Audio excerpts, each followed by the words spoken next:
Sometimes you start strong, confident, focused, certain, and then something happens, not outside, inside, and suddenly you begin to sink. That's where he was. You know that moment when everything starts going right.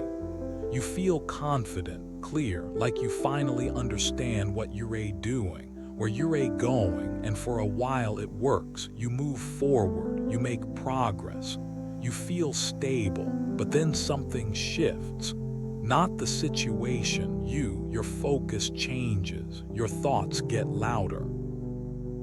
And suddenly what felt easy starts to feel impossible. That's where he is, on a boat, in the middle of the night. The sea is not calm, the wind is strong, the waves are constant, not chaotic but not peaceful either. Enough to keep everyone alert, enough to make rest impossible. The disciples are there trying to manage it, trying to stay steady. And then they see something far away, on the water, at first unclear, a shape, moving, coming closer, and fear hits immediately.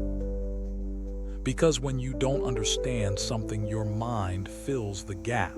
It's a ghost, panic spreads, voices rise, confusion, because this doesn't make sense. But then a voice cuts through the fear. Take courage. It is I, don't be afraid. And suddenly everything changes, because now they recognize him, Jesus, walking, not around the water, on it. And Peter reacts, not with fear, not with hesitation, but with something else. A decision. Lord, if it's really you, tell me to come to you. That moment matters because he doesn't ask for safety. He asks for movement, for action, for participation. And Jesus responds with one word, come, that's it. No explanation, no instructions, just invitation. And Peter steps out of the boat, out of safety, out of what makes sense, onto the water. And for a moment he's doing it, walking on something that should not hold him, stable, focused, moving toward Jesus. And this is important because for a moment everything is working. Faith is strong, direction is clear, progress is real. And maybe you've been there when things start to align, when you feel like you're finally moving forward, but then something small happens. He looks around at the wind, at the waves, at the reality of what he's standing on, and his focus shifts from Jesus to the storm. And that's when it happens, not immediately, but gradually. He begins to sink, not because the water changed, but because his attention did. And fear enters, quick, sharp, overwhelming, because now he's aware of everything. The danger, the risk, the impossibility, and what was working starts to collapse.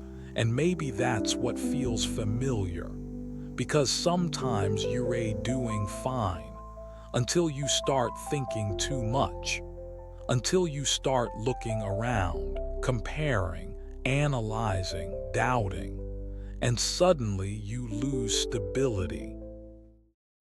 You lose clarity. You lose confidence, and it feels like you're sinking. Peter reacts instantly, not with a long prayer, not with perfect words, just Lord, save me. Simple, urgent, real, and that's enough. Because immediately Jesus reaches out his hand. No delay, no hesitation. He grabs him, pulls him up, restores him, not after a lecture, not after a test, immediately. And that matters because your fall does not disqualify you. Your doubt does not cancel your faith. The fact that you started sinking doesn't mean you failed. It means you stepped out. Jesus looks at him and asks a question. Why did you doubt? Not to shame him, but to show him something. You were already walking. You were already moving. You were already doing it until you shifted your focus. They return to the boat and the wind stops.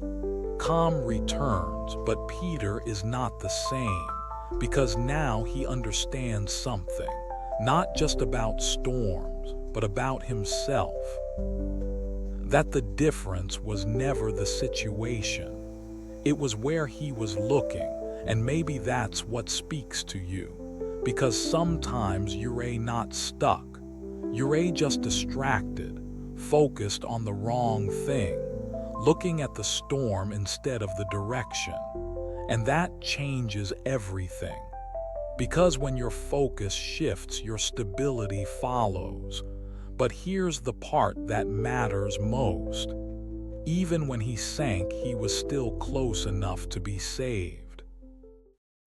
And so are you, because falling doesn't mean you're far.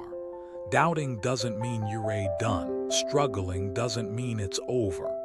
It just means you looked away for a moment and you can look back. Because Jesus didn't wait for Peter to fix himself. He reached out in the middle of the fall, in the middle of the doubt, in the middle of the moment, and he still does. So if you feel like you're sinking, don't stay there. Don't overthink it. Don't try to fix everything. Just do what Peter did. Call, reach. Because sometimes that's all it takes to be lifted again.